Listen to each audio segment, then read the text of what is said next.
Details చూస్తే ప్రభుత్వం పేదల శాశ్వత గృహావసరాన్ని తీర్చే లక్ష్యంతో నిర్మించిన డబుల్ బెడ్రూమ్ ఇళ్లను కేటాయించేదే లబ్ధిదారుల నివాసంగా ఉపయోగించుకోవాలని జిల్లా కలెక్టర్ రాజశ్రీ షా తెలిపారు. శుక్రవారం స్థానిక మున్సిపల్ కార్యాలయంలో 6 నుండి 16 వార్డులకు చెందిన అర్హులైన లబ్ధిదారులకు డబుల్ బెడ్రూమ్ ఇళ్ల కేటాయింపు రసీదులను మున్సిపల్ చైర్పర్సన్ బండారి అనుష్తో కలిసి జిల్లా కలెక్టర్ అందజేశారు. లబ్ధిదారులకు కేటాయించిన ఇళ్లను ఇతరులకు అద్దెకివ్వడం లేదా విక్రయిస్తే విచారణ జరిపి సంబంధిత కేటాయింపులను వెంటనే రద్దు చేస్తామని హెచ్చరించారు. పేద కుటుంబాలకు సురక్షితమైన శాశ్వత నివాస వసతి కల్పించడమే ప్రభుత్వం యొక్క లక్ష్యమని తెలిపారు. అర్హులైన లబ్ధిదారులను వార్డుల వారీగా పూర్తి పారదర్శకతతో లక్కీ డ్రా విధానంతో ఎంపిక చేసినట్టుగా పేర్కొన్నారు. ప్రస్తుతం కేఆర్కే కాలనీ, మావల ప్రాంతాల్లో డబుల్ బెడ్రూమ్ ఇళ్లను కేటాయిస్తున్నామని చెప్పారు. కేటాయించిన ఇళ్లను పరిశుభ్రంగా బాధ్యతాయుతంగా వినియోగించుకోవాలని లబ్ధిదారులకు సూచించిన కలెక్టర్ ప్రభుత్వం నిర్దేశించిన నిబంధనలను ప్రతి ఒక్కరూ తప్పనిసరిగా పాటించాలని తెలిపారు. త్వరలో జిల్లా ఇన్ఛార్జి మంత్రి జూపల్లి కృష్ణారావు చేతుల మీదుగా లబ్ధిదారులకు అధికారిక ప్రొసీడింగ్స్ కాపీలు అందజేయనున్నట్లుగా తెలిపారు.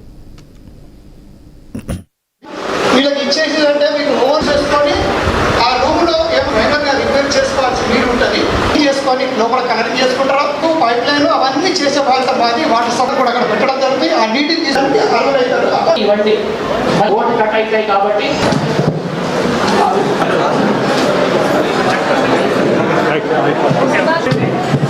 లబ్ధిదారులు ఉన్నారు.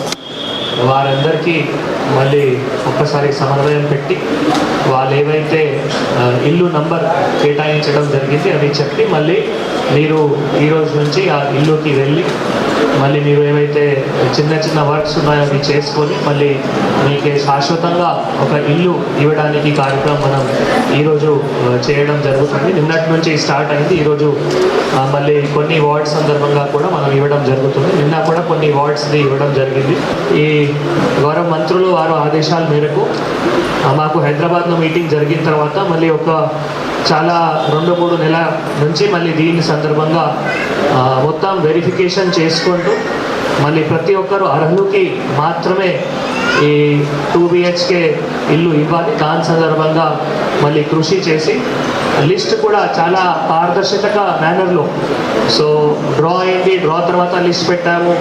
తర్వాత ఇల్లు నంబర్ అలాట్ అయింది. దాని తర్వాత లిస్ట్ పెట్టాము. ఇంకా కూడా ఎవరైతే క్లెయిమ్స్ ఆబ్జెక్షన్స్ ఉన్నాయో అన్నీ కూడా డిస్పోజ్ చేస్తూ ఎక్కడైనా మళ్ళీ గ్యాప్ లేకుండా అందరూ అర్హులు ఎవరైతే లబ్ధిదారులు ఉన్నారో వాళ్ళకి మళ్ళీ ఇల్లు ఇవ్వడం జరిగింది. రోజు నుంచి మీరు రెంట్ ఇల్లులో ఉంటున్నారు, మళ్ళీ ఆ రెంట్కి కూడా ఇబ్బంది పడుతున్నారు. ఇప్పుడు మొన్న నేను 2-3 టైమ్స్ ఇల్లు కూడా విజిట్ చేయడం జరిగింది. కొద్ది సంవత్సరం క్రితంలో కట్టినా కూడా చాలా గట్టిగా కట్టడం జరిగింది. ఇల్లు క్వాలిటీలో ఎక్కడైనా ఏమీ పొరపాటు లేవు. దానికి సరిపడా ఏదన్నా మీ స్తోమతకు తగ్గట్టు మీరు రిపేర్ చేయించుకోవాలని తెలియజేస్తున్నాను. ఎందుకంటే ఇల్లు అనేది ప్రతి ఒక్కరికి కోరుకుంటుంది. మాకంటే ఒక ఇల్లు ఉండాలని. చాలామంది నేను చూస్తే పాపం అంటే వితంతువులు అంటే సింగిల్ ఉమెన్సే ఎక్కువ ఉన్నారనిపిస్తుంది. నాకు మీకు ఏ ఇల్లు ఇచ్చినా కూడా సంతోషం